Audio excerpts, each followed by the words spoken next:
Dan janganlah engkau bercampur dengan ulama ahli fikih pada zaman ini, apakah lagi mereka yang hanya banyak sibuk dengan masalah khilafiyah dan perdebatan dalam kurung ilmu masail khilafiyah.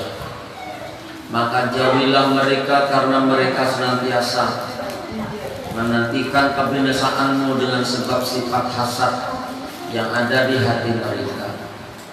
Mereka berani menghukumi secara pasti ada sesuatu yang hanya mereka sangka terhadap dirimu. Dan mereka senantiasa menyebut keaibanmu apabila engkau luput dari pandangan mereka.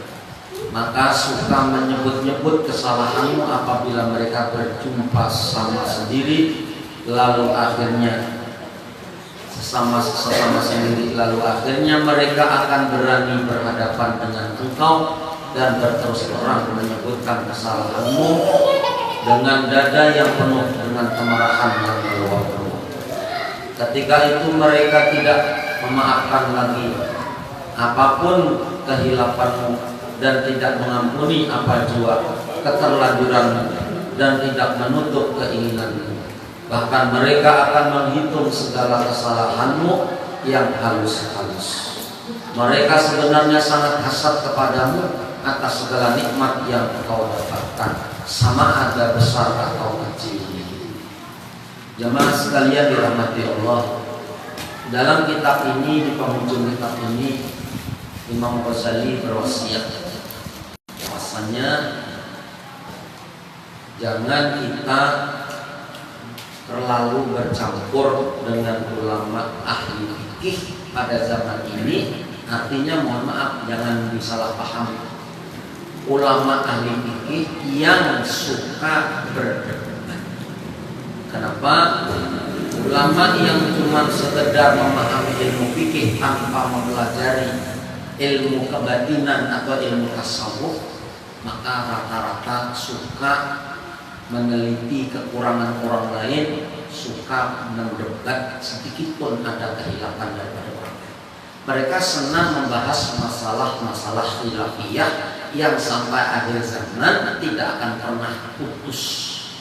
Jadi khilafiyah itu dibahas kayak apa sampai akhir zaman tetap ada khilafiyah. Iya.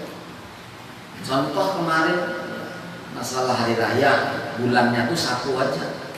Bulan tuh satu, tanggal satu tuh cuma satu, bulannya satu juga. Tapi kan ada khilaf yang satu pengen hari raya, ya, keyakinannya dihisab, hujannya Jumat, ya mogok, nah yang menyakitnya situ. Yang satunya pakai pedoman apa? Sumuli ru'yah wa abtiru bil ru'yah. Puasalah dengan melihat bulan dan berbukalah, artinya berhari rayalah, jangan puasa lagi juga dengan melihat bulan. Sedangkan hisab pun disahkan juga. Perbedaannya di mana? Kalau hisab asalkan ada hilal walaupun kurang daripada sekian derajat, kurang satu dari sekian derajat, tetap itu sudah awal bulan. Sedangkan Nahdlatul Ulama, bulan itu kalau masih di bawah 2 derajat kada bisa dilihat. Mau kada bisa dilihat berarti belum hari raya. Yang satunya berpatokan asal sudah hilal, sudah berapa derajat kan kurang daripada 1 derajat tetap sudah berganti bulannya. Seperti itu. Nah, kalau masalah seperti itu diperdebatkan sampai akhir zaman kadang mau habis, kadang mau putus, tetap berdebat terus. Nah, kita jangan selalu sibuk berdebat masalah. Satu kunut, satu kada debat, satu terawih 11, satu 23 debat. Nah, satu Jumatan azan 2 kali, satu Jumatan azan sekali debat. Padahal sama-sama punya dalil, sama-sama punya referensi kitab yang utama. Maka kita ada perlu mendekati ulama yang suka berdebat tanpa mempelajari akhlak dalam hati. Hanya jangan gusur, ojo mau ngaji syariat loko, gur pinter nulis, gur pinter nulis lan moco tembe murine bakal sengsara. Betul. Kalau orang cuma mengandalkan ilmu fikih, lu punya guru banyak, guru lebih banyak sekali. Ada yang ahli fikih, ada ahli tasawuf, ada ahli tarekat, ahli kebatinan dan sebagainya. Ternyata yang paling nyaman kita guru itu ketika seseorang yang sudah ahli fikih dilengkapi dengan ilmu tasawuf, dilengkapi dengan ilmu akhlak batin, ilmu batin. Kalau cuma lihat ada usah yang ilmu fikih, yang ahli Quran saja, kalau memang Quran cuma di tenggorokan saja, itu ketujuh tuh meneliti orang.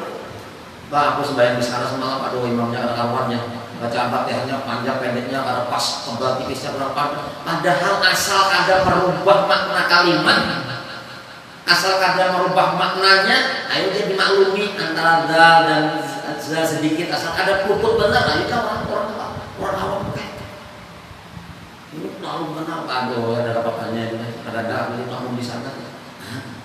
Kenapa kada dibarengi dengan ilmu akhlak batin? Banyak sekali. Maka Imam Ghazali berpesan, jadi janganlah engkau bercampur dengan ulama ahli fikih pada zaman ini. Ada zaman Imam Ghazali itu disebut sudah zaman ini, apalagi zaman sekarang ini. Ayo berhamburan di YouTube saling berhujat, saling menyalahkan berdebat ini. Apa itu? Habis sembahyang Fatihah, mulai habis sholat Bukhari Muslim Kutub Sitah, nggak ada hadis habis sholat itu baca Fatihah, itu nggak ada. Yang wajib Fatihah itu dalam sholat, ujar bagiannya. Yang satu, loh, Fatihah itu luar biasa loh. Sampai malaikat Jibril turun sendiri memberikan hadiah Fatihah. Barang siapa membaca Fatihah, khasiatnya seperti ini. Itu Jibril tuh. Makanya karena tidak harus menunggu hadis. Kalau orang baca Fatihah kapanpun dan dimanapun dalam keadaan suci, tempatnya mulia, pahalanya luar biasa. Nah itu. Jadi buat orang, wah, ketujuh berdebat, nggak ada habisnya. Hanya kita, ayo siapa menjadi imam, asal kada terlalu luput benar, ayo jadi imam. Itu pesan Imam Ghazali, pesan. Jadi jangan cuma belajar ilmu syariat saja. Cuman jangan dianggap syariat itu ringan. Tanpa syariat maka wa kullu man bi ghairi ilmin ya'malu a'maluhu mardudatun la tuqbal. Orang yang beramal tanpa ilmu, kada usah yang sembahyang adzan aja, omat betul. Kalau ilmunya udah pas, ada nyaman juga di dalamnya. Yang mana pastinya kan? Maka ya perlu syariat itu, perlu memang Rasul mengajarkan syariat, tapi disempurnakan dengan hakikat. Jadi orang berhakikat itu ada lagi kita nyombong-nyombongkan diri, hakikatnya siapa kan gitu? Apa yang disombongkan? Nah, kita ini berarti yang sempurna hanya Allah.